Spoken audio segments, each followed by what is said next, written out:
Now, in a matter of months, Ghana is likely to disallow the importation of cars older than 10 years to encourage international companies, including Volkswagen AG, to set up local plants. The new law also provides import duty rebates for companies that manufacture or assemble cars in Ghana, but it will take effect 6 months after the manufacturing or assembling of new vehicles in Ghana begins under a special program meant to draw investment. But let's discuss what this would mean if it eventually takes place. Joining me to discuss that is automotive data analyst Kofi Japong, who has some expertise on this area of business. So, Kofi, great to have you on Business Live. Let's just begin with how huge the car import business is here in Ghana.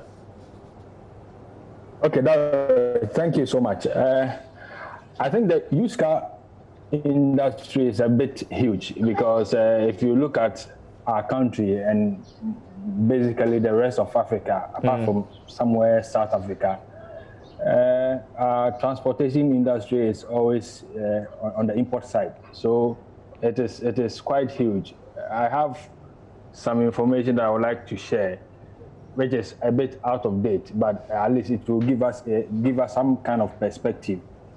For 2018, used cars that were imported from US was around 32,728 vehicles, only from the US. From the next highest country was Germany, which was 8,378. And then the next highest was Korea, which was 7,991. So if you look at these numbers, obviously it tells you that the transportation industry concerning used cars is very huge. That if the government wants to do something or bring in automotive manufacturers into the country, it will actually have a significant impact, depending on the where you find yourself in the transport industry. So then tell me more about that. I mean, which people are likely to be really affected by this? Okay, so if you look at the transport industry, basically what the individuals that will be affected will be the importers per se, because they have it as a business. But if you look at it from the consumer perspective, consumers can also be affected in a way that either they have to, find more money to purchase what these manufacturers are coming to install here. And in a country where we don't have auto financing, it will be a bit difficult for used car consumers to actually switch from used car to brand new vehicles. But actually, if you are, can I continue? Yeah, go on. Okay, so if you are in the importation sector, obviously you'll be a bit impacted if you can change your strategy to bring in the ones that the ban is critical about, over 10 years, and the accident and then the damaged ones. If you can change your strategy, you'll be okay. Okay, interesting. You raise a point about consumers and cost.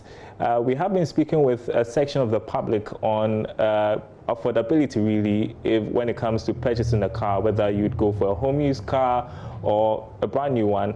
Most of them say it depends on the cost. Just listen to what some of them told us. I want to put you in the middle income class. If governments today want to partner with automobile giants like Toyota, Renault, and the VW for them to give cars to the public, middle class persons like you, and it comes at a cost of, let's say, 90,000 Ghana cedis and the deduction of 1,800 Ghana cedis monthly from your salary, will you be able to afford it? Well, looking at other dynamics, other needs, family, other costs, taking this from my salary, naturally everyone will want a new car. Yeah, everybody at all will naturally choose a new car over an old car. But presently, I'm not sure. Oh, by way of preference, I prefer a brand new car. It's obvious that brand new is always brand new. I mean, there's no way you can compare a second-hand or used car to a brand new car. Do you think every Ghanaian can afford it? The issue has to be with affordability of brand new cars, and it's obvious that considering our economy and the kind of jobs that we do in this part of the world, it's difficult for an average Ghanaian to be able to afford a brand new car. And Kofi, it appears cost is a factor here. Yes. You know, getting a brand new car is quite on a high side, and if you are not earning enough money or a considerable amount, it will be difficult for you to just go to maybe Toyota Ghana or Mechanical Lloyd or Volkswagen or any other place to just get a new car. But now nobody knows how the franchising and everything will work out. So if the manufacturers come in and they're able to first give us a good cost or reduce the price, but the quality of the vehicle that they are building will not go down considerably. And the franchising, you can pay monthly and not go upfront and pay such a huge amount. I think everybody will go in for a brand new car. Who doesn't want a brand new car to ride? Okay, so I guess that is where we should be looking at auto finance. And thank you very much for your perspective. And I like that you're rocking a beard during this COVID-19 times. Great, thank you so much. Have a great weekend.